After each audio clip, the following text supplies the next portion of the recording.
I'm Clara Bennett, 32 years old, and despite carving out a thriving career in finance, I've never measured up in my father's eyes. The annual family reunion dinner loomed, and this year I dreaded it more than ever. I had purchased a luxury car as a peace offering, hoping for a different outcome. Little did I know a document in my purse would alter everything. By the night's end, I would finally grasp why my father never loved me. Before I dive into my story, let me know where you're reading from. And if you've ever confronted someone who refused to see your worth, consider sharing your experience. Trust me, my story might inspire the courage you need. Growing up in an upscale Chicago suburb, our family seemed flawless to outsiders. Behind closed doors, it was a different story. My father, Edward Bennett, built his commercial real estate empire from modest roots into a multi-million-dollar enterprise. He prized success, status, and respect above all else, including family bonds. From my earliest memories, he was never the father who attended school recitals or helped with homework. Instead, he was the stern critic who noted my B+ grades should have been A's, questioned why I wasn't picked as team captain, and declared second place as merely the first loser. My mother, Margaret, was his opposite, warm and nurturing when he wasn't around. But in his presence she shrank, never challenging him or defending us kids when his criticism cut too deep. I didn't fully understand this dynamic until much later. The strange power he held over her, the way her eyes flicked to him before answering even simple questions about dinner or weekend plans. My siblings and I navigated this complex family structure. My older brother, Nathan, 3 years my senior, was undeniably the golden child.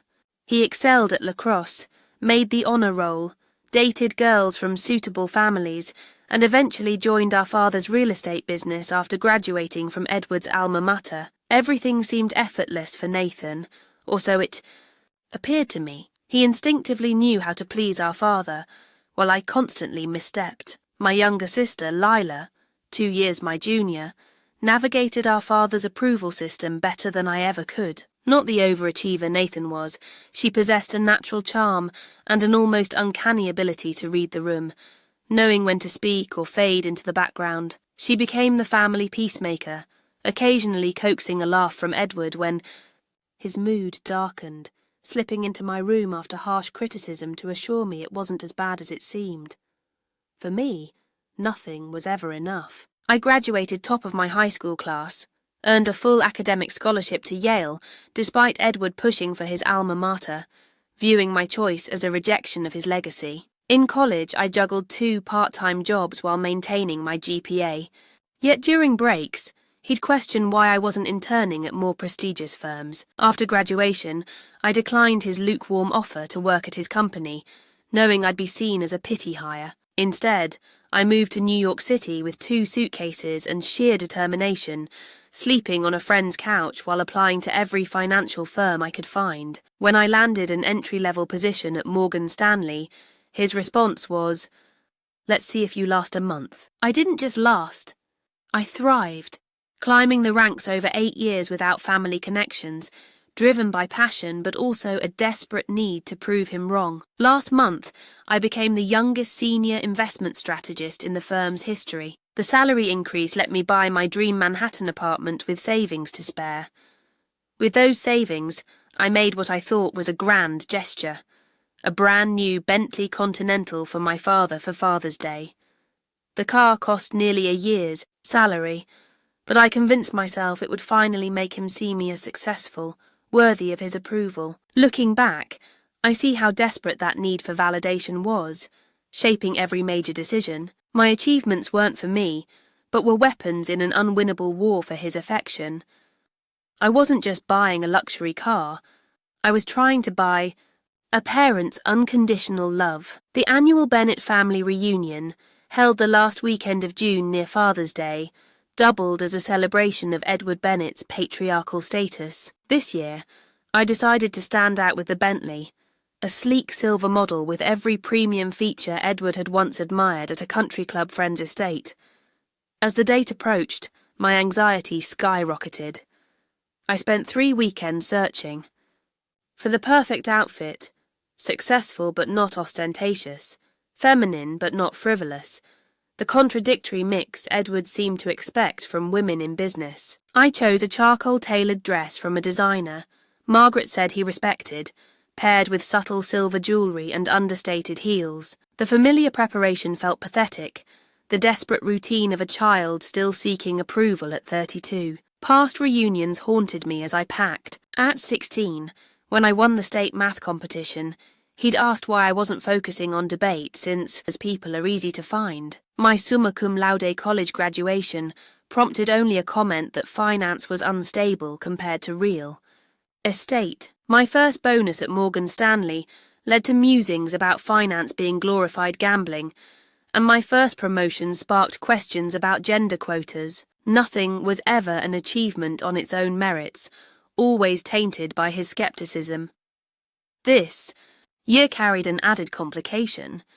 3 months earlier, a genetic testing service, used out of curiosity about my ancestry, revealed I wasn't Edward Bennett's biological daughter. After the initial shock, I pursued a definitive test, obtaining DNA from Edward's hairbrush.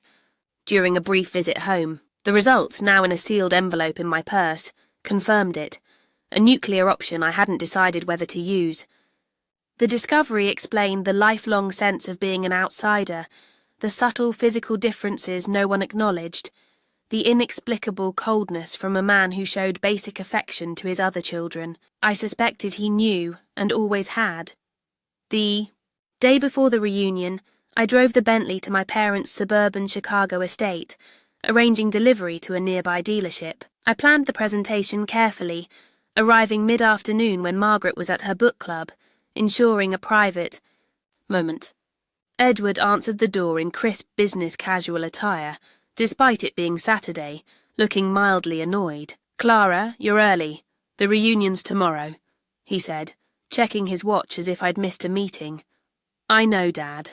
I brought your Father's Day gift early and wanted to give it to you privately," I explained, heart pounding as I handed him a small box with the Bentley key. He opened it with polite detachment, his expression shifting to surprise at the logo.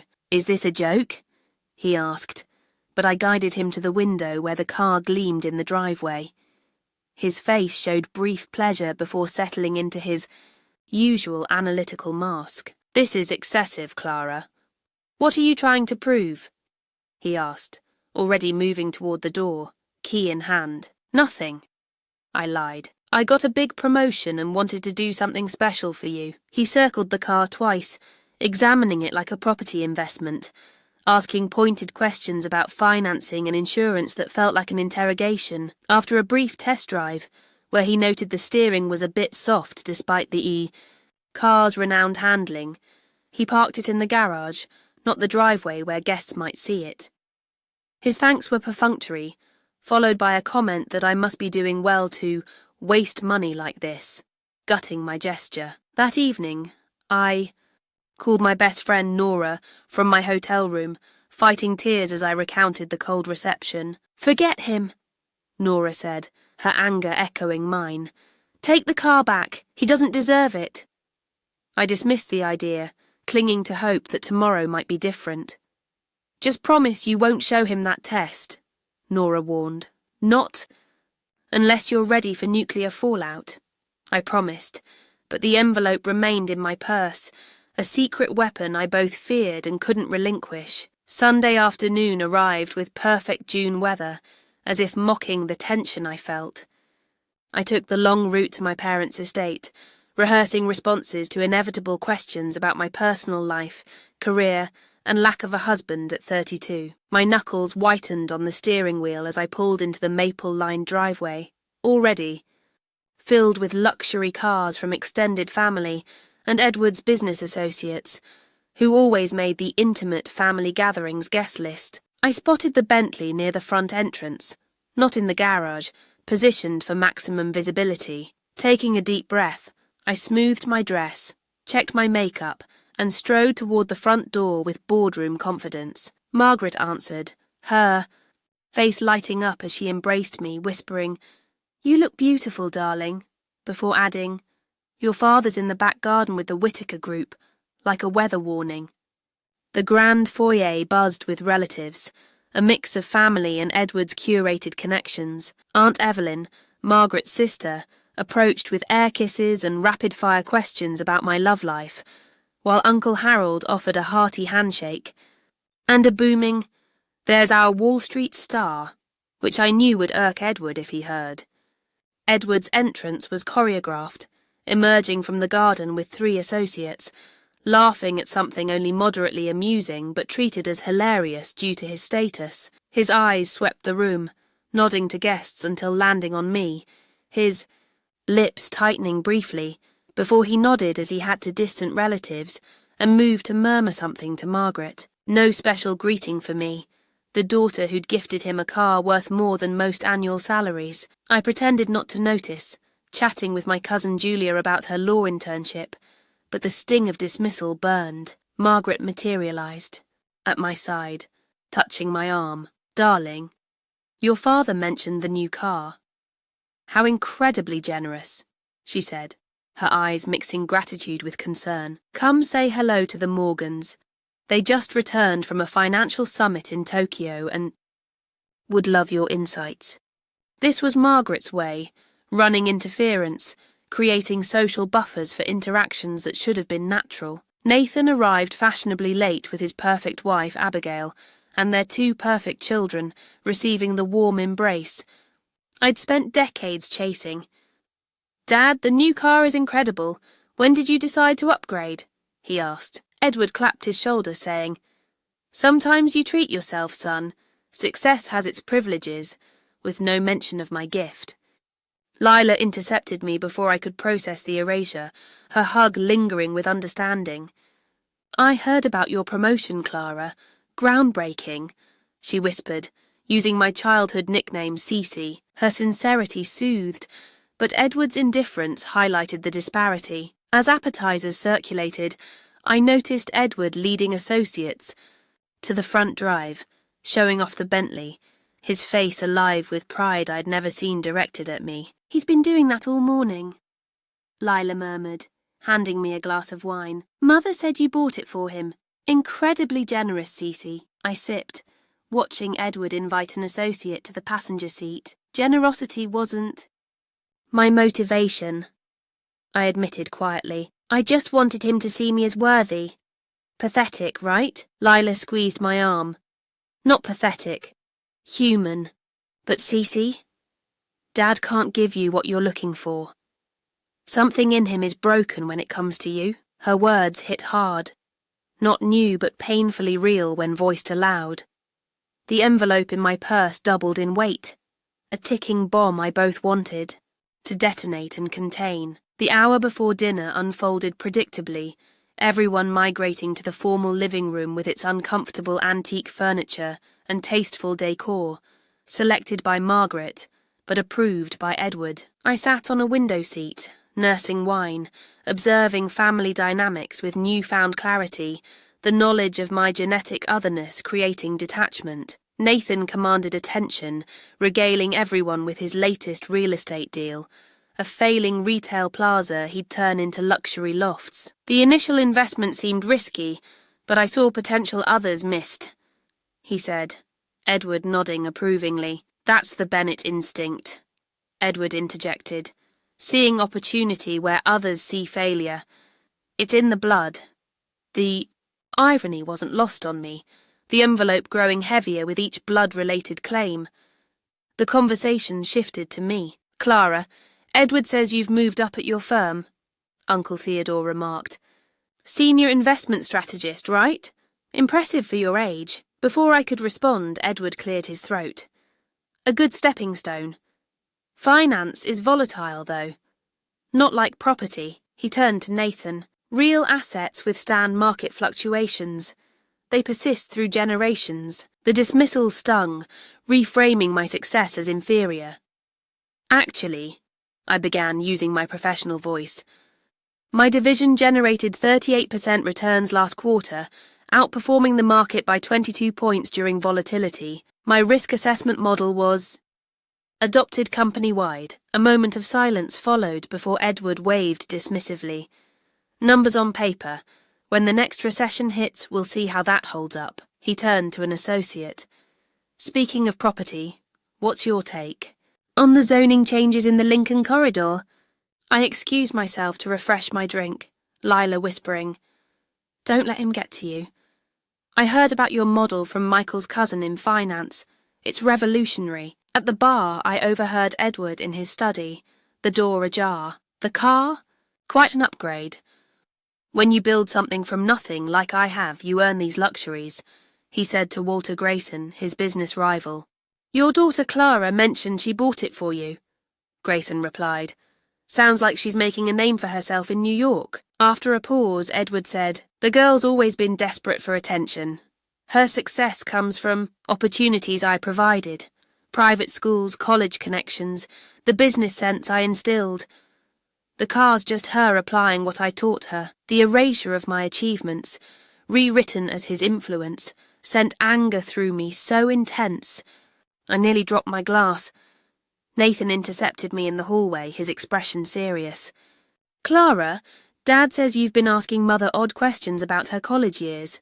What are you digging for? After the DNA test, I'd subtly inquired about Margaret's past, fishing for clues. Just getting to know her better, I said carefully. Women of her generation had few chances to build their own identities. Nathan studied me with Edward's analytical gaze. Whatever you're doing, stop. The family has harmony. Don't disrupt it with some crisis you're manufacturing. His condescension echoed Edward's. Harmony. You mean a toxic hierarchy where one person's achievements are celebrated and another's undermined? Before he could respond, Julia approached, sensing tension. Everything okay? Aunt Margaret's looking for you. Dinner's about to start. The dining room was a metaphor for our family.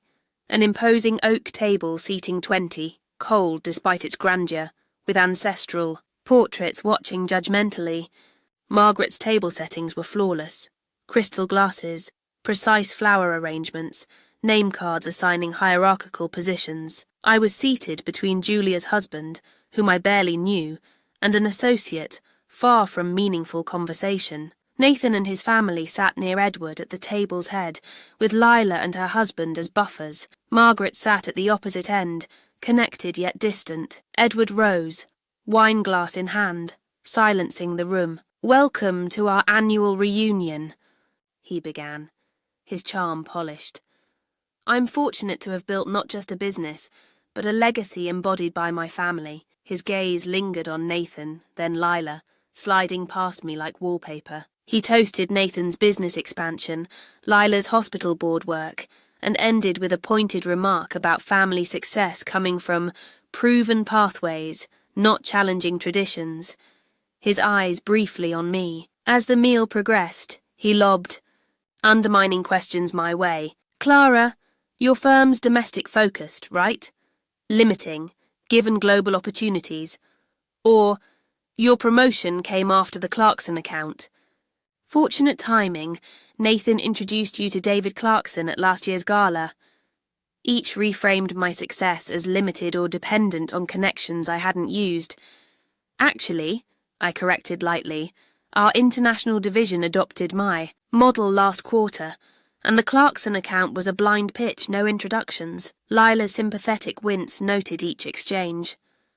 By the dessert course, Edward's alcohol-fueled comments grew sharper. Clara, still single? Mrs. Grayson asked kindly. The men in New York must be intimidated. Before I could respond, Edward interjected. Clara's focused on proving something rather than building something. Some chase accomplishments to fill voids.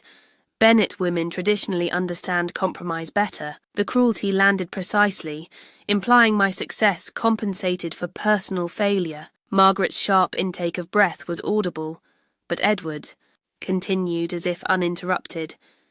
I sipped water, hand steady despite the emotional storm. I appreciate your concern, Father, I said evenly, but as you've emphasized, Bennett's focus on results. Mine speak for themselves. A tense silence followed, relatives avoiding eye contact, associates shifting uncomfortably. The pressure in my chest grew, the envelope in my purse pulsing with potential. As coffee was served, Edward stood for his traditional speech, brandy in hand. "Before our family photo," he began, "I'd like to express pride in what the Bennetts build together. A family is like a business, requiring vision and roles for collective success." He praised Nathan's bold, forward-thinking approach, and Lila's grace in balancing family and leadership, her smile genuine, but uneasy. I braced for my omission, but instead he turned to me. "As I reflect on my children," he said, voice feigning thoughtfulness, "I'm struck by how differently success can be defined." He raised his glass. "I'm proud of all my children, except the loser at the table." The words landed like a blade, followed by shocked silence, then uneasy laughter as guests assumed it was a joke. My face burned, then drained, leaving numbness as eyes turned to me with pity or curiosity. "Some measure success by titles and salaries," he continued. "Superficial achievements lacking substance. True success builds on family traditions, not individual worth at collective expense." The vagueness fooled no one. I was the target. Margaret's face was white, Nathan smug, Lila mortified. Julia touched my arm, but I barely felt it. A lifetime of humiliations flashed through me. Public corrections, undermined achievements, the message that I was insufficient, unworthy of the Bennett name, which science confirmed wasn't mine. As Edward concluded with hollow unity platitudes, something snapped. The envelope transformed from burden to liberation, its contents a key to escape false expectations. I stood, movement smooth, commanding attention. Conversations halted, eyes turning to me with curiosity and apprehension. "Thank you, Father, for that illuminating speech," I began, voice clear. "I've spent 32 years chasing approval that was never coming, measuring myself against shifting standards. Today I understand why." The room stilled, Margaret alarmed, Edward's face darkening. "For those keeping score," I continued lightly, "I graduated top of Yale, built a career without connections, and became my firm's youngest senior strategist. Hardly a loser. But success in Edward Bennett's world isn't about achievement. It's about conformity, reflecting his glory." I reached for my purse. Every movement watched. "I bought you a car worth a year's salary," I said to Edward, his face cold, "hoping it would bridge the gap between us. For 3 decades I blamed myself for your lack of affection, twisting myself to earn your approval. The problem wasn't my actions, it was my DNA." Gasps circled as I placed the envelope on the table. "For you, Dad. Happy Father's Day," I said, infusing Dad with irony. Without waiting, I walked out, back straight, pace unhurried, preserving dignity. Shocked silence held until I reached the foyer, then erupted into chaotic voices. Outside, I unlocked the Bentley with the spare key, sliding into the driver's seat. Through the windshield, I saw silhouettes at the dining room windows, gesturing wildly. The engine purred, and as I reversed, Edward appeared at the door, clutching the opened envelope, mouth open in what might have been my name, lost to the engine's rumble. The symmetry struck me. The car he'd showcased while minimizing my contribution now reclaimed, mirroring my reclamation of self-worth. As I merged onto the highway toward Chicago, not New York, my phone lit up with calls.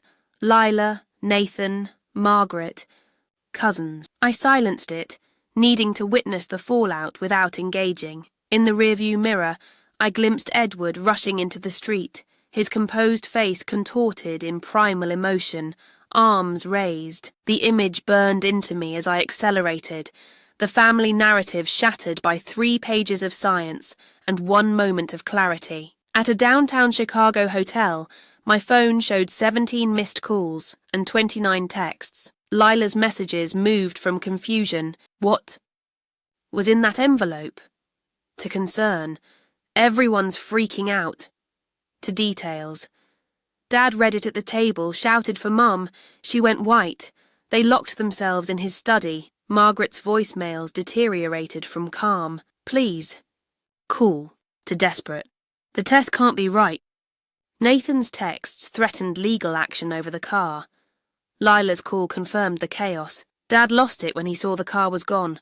Mum's locked in her room. Is it true? I confirmed the test's results, explaining the negative match. With Edward's DNA. How long do you think he's known? She asked. My whole life, I said. It explains everything. Every criticism. Every impossible standard. A text from Margaret arrived at midnight. I never meant for you to find out this way. It wasn't an affair. Someone before your father in college. When I was pregnant, he married me to give you his name. He tried to love you, but some men can't separate feelings from biology. Can we meet tomorrow? The message confirmed. My intuitions, casting Edward as both villain and victim, Margaret as deceiver and trapped young woman. The next morning, I met Margaret at a quiet cafe. His name was Daniel Harper, she began, trembling. We met at Vassar. He was at Caltech, studying physics. Brilliant, kind, wrong for my background, my parents said. They forbade it. I met Edward later, the right match. When I found out I was pregnant, Edward offered marriage for my family's connections and his business. He promised to raise you as his own, but your resemblance to Daniel, his eyes, his questioning nature, made it impossible for him. Over 3 hours, she unfolded a history explaining the family dynamic. Daniel never knew about me, had moved to Seattle, built a tech firm, married, and had 3 children, my half-siblings. Margaret had followed his life but never contacted him, honouring her promise to Edward. Why didn't you protect me? I asked. You saw how he treated me compared to Nathan and Lila. Her face crumpled. I failed you. I thought you were strong, building a life beyond his approval. I didn't realise how much it drove you. The conversation began a more honest relationship, requiring years to rebuild. The next day, I emailed Daniel Harper, my biological father, after finding him through public records. His cautious, kind reply expressed shock but interest in meeting. I see you work in finance in New York, he wrote. I'll be in Manhattan next month. Coffee, if you're comfortable. His neutral respect contrasted with Edward's. Cold legal letter, demanding the Bentley's return and threatening defamation suits. Lila called daily, our bond deepening through honest talks. He's controlled the narrative our whole lives, she said, making us compete for unequal approval. I benefited, but I saw how it hurt you. Her validation healed old wounds. 6 months later, therapy helped me untangle approval-seeking, letting me value achievements for myself. My relationship with Margaret grew authentic, her perfectionist facade gone. I met Daniel Harper in Manhattan, his mirrored expressions both unsettling and comforting. You have my mother's analytical mind, he said. But that spark for markets, that's from my side. Our connection grew cautiously, untainted by Bennett history. At Thanksgiving, I joined Lila's family, not the Bennett estate. Edward declined when told I'd attend, his rejection now eliciting pity. He can't change, Lila said. His identity is built on certainties your existence challenges. Margaret called, her voice strong. I'm proud of you, Clara, for who you are, your resilience, your truth. I should have said it every day. The unconditional words, long sought from Edward, healed because they were genuine. The Bentley was sold, funds invested in my future. More importantly, I reclaimed emotional energy, redirecting it to nourishing relationships and passionate work. Family transcended genetics, defined by those who saw and loved me authentically. The question of paternity faded, less important than the values I chose, the love I accepted, and the truth I claimed. Have you discovered that family isn't always blood? Sometimes, those meant to love us hurt us most. Share your thoughts on creating chosen family, or standing up to those who couldn't see your worth. If my story resonated, like, subscribe, and share with someone who needs a reminder. Their value doesn't depend on anyone's validation. Sometimes, taking back your power means walking away from those who never deserved it.